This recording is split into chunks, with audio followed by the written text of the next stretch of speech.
Hello everyone, welcome to my YouTube channel. So, kali ini kita bicara kembali tentang currency. Ada beberapa pair yang menjadi fokus untuk kali ini. Uh,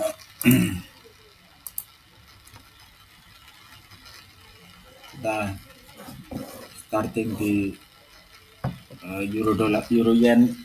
Time frame-nya adalah seperti biasa 4 jam. Sebenarnya time frame ini tidak begitu, kalau bagi saya sendiri tidak begitu berpengaruh banyak ya time frame ini. Hanya untuk melihat satu arah tren saja time frame ini dipergunakan. Jadi dan seperti yang saya sudah sampaikan, saya tidak mempergunakan berbagai macam indikator, entah itu MACD atau RSI atau stokastik dan lain sebagainya. Tapi di sini saya pergunakan satu indikator yang namanya adalah Currency Meter Pro. Bisa di-download gratis di internet ya, di web. Banyak sekali yang menyediakan tentang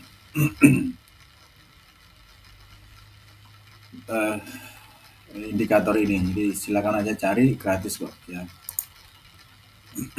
Oke, kita mulai di kita pertama mencari arah tren dulu. Arah trennya di euro yen jelas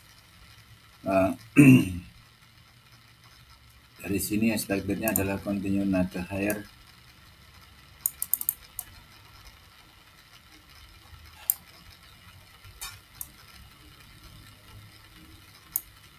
Oke, continue another higher, hanya akan setinggi apa we never know. Kemudian kita lihat di euro yen masih 61 dan 44, so confirm di semua sisi ya. Jadi euro yen ini confirm di semua sisi, so saya lebih suka melakukan satu opsi buy limit daripada langsung open posisi. Sekarang kan terkadang kadang juga penurunannya pun juga lumayan signifikan juga. Di sini kan lumayan, ini ada 30 poin ya, sampai 30 poin 50 poin menunggu. Lagi pula ini masih pagi, jadi belum, masih sesi Asia, jadi kita nanti tunggu di sesi Eropa atau sesi London untuk bisa open lebih nyaman. Istilahnya chartnya benar-benar terbentuk itu saat sesi London sampai sesi USA, sesi Amerika. Jadi benar-benar sesi Asia biasanya rata-rata ya flat seperti ini aja ya, naik turun seperti ini untuk sesi Asianya, kebanyakan seperti ini. Kemudian di EuroCAD, adalah Euro Canadian sama buy, Euro Canadian sampai tapi ini masih turun. Kemudian kita lihat di trend EuroCAD-nya juga sama continue up, so saya lebih suka expected untuk kembali buy limit di harga ini. Kemudian di Euro Aussie, oke, Euro Aussie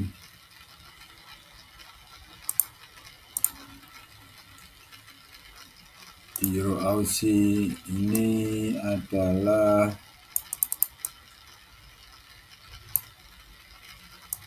sama, dia continue masih uptrend.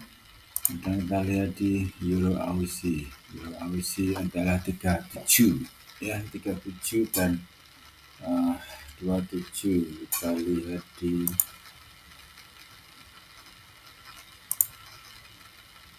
Euro Aussie, oke.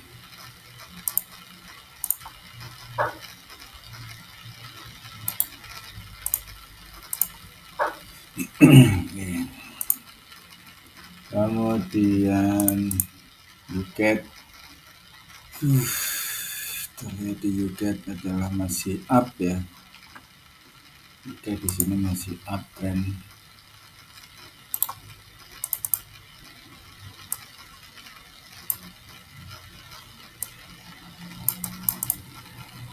Kita lihat di UCAD, jelas.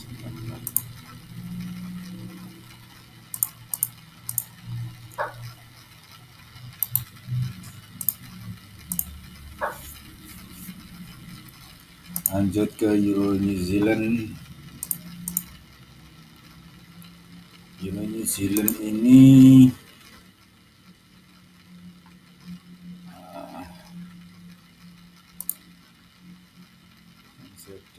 weak banget ya. Tapi masa lagi kepinginnya sih ini ini short ya.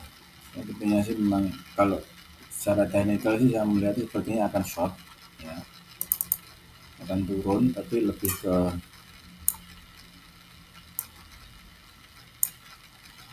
kita lihat dulu ya. Jadi memang expectednya sih turun dari harga ini dia turun tapi kalau kita mau sell sekarang ini enggak confirm. New Zealand lagi weak, kemudian Euro lagi strong juga gitu. Kalau mau sell jelas nggak mungkin. So kita waiting sajalah sampai nanti benar-benar jadi tren. Kalau mau berubah ya sudah berubah. Kemudian EU ini ada satu support di harga ini ya, ada satu support di harga ini. Ini support juga. EU harusnya sih ini EU ini kan sell ya, ini kan buy ya, sorry sell ya. USD lagi strong.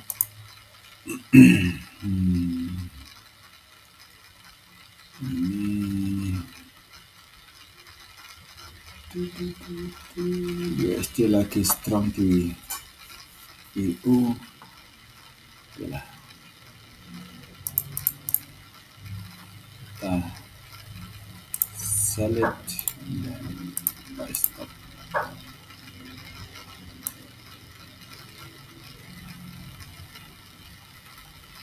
Nah, tanya sekarang kenapa setiap ada satu sell atau ada satu buy mesti ada sell stop dan juga buy stop di kemudian? Karena gini,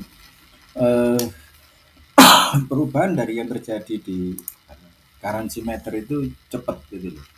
Perubahan yang terjadi di sini sangat cepat. Terkadang ketika Aussie dan New Zealand ini sangat weak ya, posisi weak ada di 40 dan 29, ini secepat pula dia bisa langsung strong berada di range kedua ini, range 1 dan 2.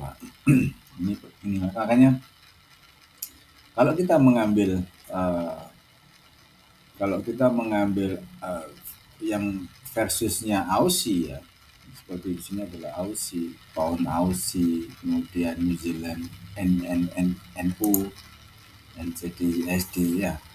Ini kan kita versusnya kan Aussie ya. Kalau kita versuskan di versus Aussie, maka kita harus seketika itu juga melakukan opsi buying and selling pun harus disecurekan dengan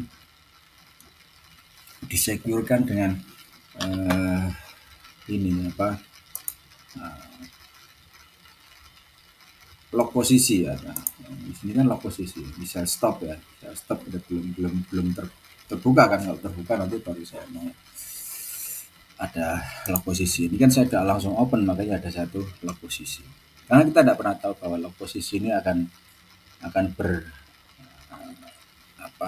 di open apa tidak. Yang jelas karena perubahannya sangat cepat, sehingga daripada lock posisi di harga yang range yang cukup tinggi, misalnya 100 poin atau contoh misalnya ketika kita lock di harga ini sell, misalnya di harga ini kan sell ada dua ketiga candlestick sell ya, kemudian kita lock di harga ini kan locknya kan 71 ya. Jadi range 71 tidak terlalu, kalau menurut saya sih tidak terlalu tinggi. Jadi beda dengan range yang 150 atau 200 kita lock di 200, nanti agak susah kita ngatur kalau kita pakai lock 200 atau 150. Cukup di bawah 100 saja. Bawah 100 saja itu sudah cukup untuk kita opsikan lock.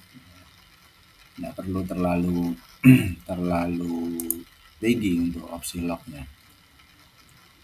Kemudian di BPUSD kita ambil, kita lihat dulu di currency mirror, sehingga BPUSD ini satu range ya, satu range USD GBP dan GBP tinggal satu range, sehingga kalau kita mau buying and selling di satu range ini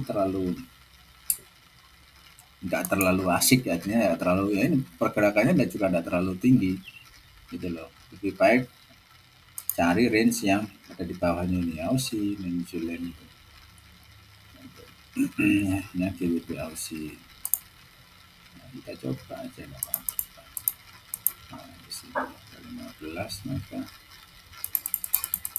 ada di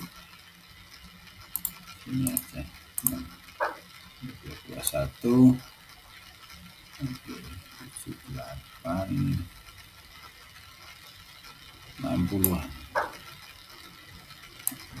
Ini tujuannya adalah untuk mensecurekan open kita. Kalau kita open salah ya sudah.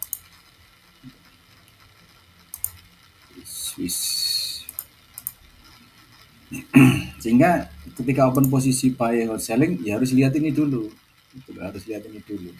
Jangan langsung open posisi. Lihat dulu range-nya ada di mana dia punya.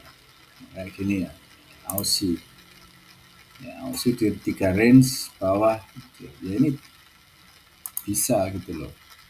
Langsung sell misalnya di sini nggak ada masalah. Tetap harus ada secure-nya harus ada. Berapa open tabnya? Oke, 1, 2, 3, 4, 5. Ini ada 5 open, oke saya kira cukup ya 5 open ya. Masih terlalu pagi sehingga tidak usah terlalu banyak open sebetulnya. Oke teman-teman, ada pertanyaan silakan sampaikan di WhatsApp nomor 0859 1097 1932. Ada 13 nomor, nanti akan kita jawab persatu semua pertanyaan yang berkaitan dengan apapun di currency ya. Sekali lagi kalau kita memakai sistem yang biasa saya pakai ini, maka kita akan chart kita akan cantik, artinya cantik itu apa ya, bersih lah, bisa dilihat bersih lah ya, nggak terlalu banyak coretan indikator dan lain sebagainya, dan yang jelas bahwa bisa apa, yang utama kan continue bisa profitnya, bisa cuannya bisa continue. Itu tetap kita harus melihat pada arah currency method pro, karena memang arah ini adalah arah yang sebagai satu acuan untuk open posisi ya. Saya pergunakan ini dulu selain untuk melihat arah tren.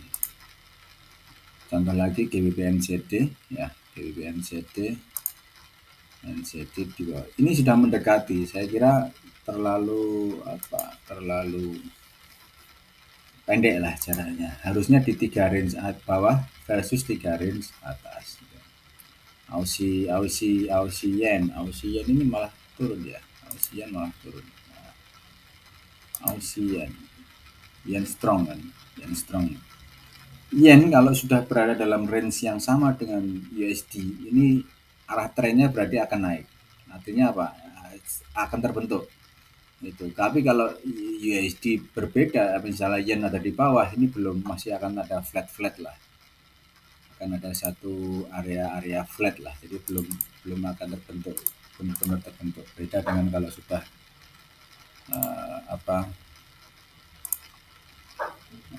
sama-sama dalam satu range seperti ini, maka biasanya akan segera, soon as possible akan segera terbentuk. Nah, ini versusnya ada, versus nggak usah milih yang ini aja, euro tapi silakan dulu apa, kita pilih yang Aussie versus Aussie dulu, lawan sebetulnya sudah cukup gitu.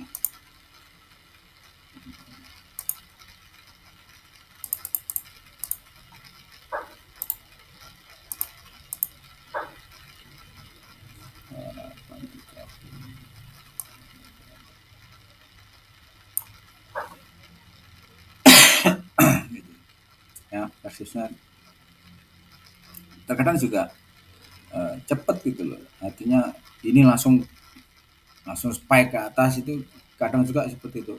Terus apa yang kita lakukan kalau terjadi spike seperti itu? Mau tidak mau kita harus bisa jadi kita biarkan dulu, dibiarkan dulu artinya kita tunggu sampai harga benar-benar steady di atas atau di bawah. Baru nanti kita kalau ada posisi long teropen ya ini open nanti akan ada cara untuk bisa nutup lock posisinya. Jadi tetap arah tren itu menentukan. Jadi dalam artian gini apa saat ini lagi ngapain trennya lagi oke trennya lagi tren up atau tren down gitu ya. Ya kita sekarang contoh ini kan memang trennya lagi sebetulnya lagi masih dalam posisi up ya, masih dalam up ya di 431-nya lagi up seperti ini. Memang agak riskan untuk kita opsi sell memang agak riskan. Kita opsi sellnya kan cuma karena melihat di sini aja. Nah, USD dan NZD aja. Dan sewaktu-waktu Aussie dan New Zealand bisa cukup strong. Berbeda kalau dengan UCHF. UCHF ini agak lama. UCHF ini agak lama. Biasanya kalau UCHF ini weak atau strongnya ini kan agak lama dia punya. Seperti ini. Ya, agak lama dia punya. Weak strongnya UCHF ini agak lama sehingga apa ini berapa poinnya UCHF? Baru 172120 ya masih sebetulnya masih bagus sih open cuman karena kurang begitu suka open ini aja makanya kita masih akan lihat dulu di UCHF. Nah kalau H4 berarti kan yang tidak begitu saya suka itu apa H4-nya ini dia tidak begitu candlestick-nya ini tidak begitu panjang ya kayak gini kan panjang jarang sekali untuk UCHF ini panjang candlestick ini tidak begitu saya suka kan gitu. Contoh kalau seperti ini kan. Nah, ini kan lumayan dia ada panjang ada candlestick panjang kan lumayan gitu loh. Nah, ini kan panjang. Kan kita bisa dapat agak ya jelas agak banyak juga kan gitu. Oke. Have a nice day, bye.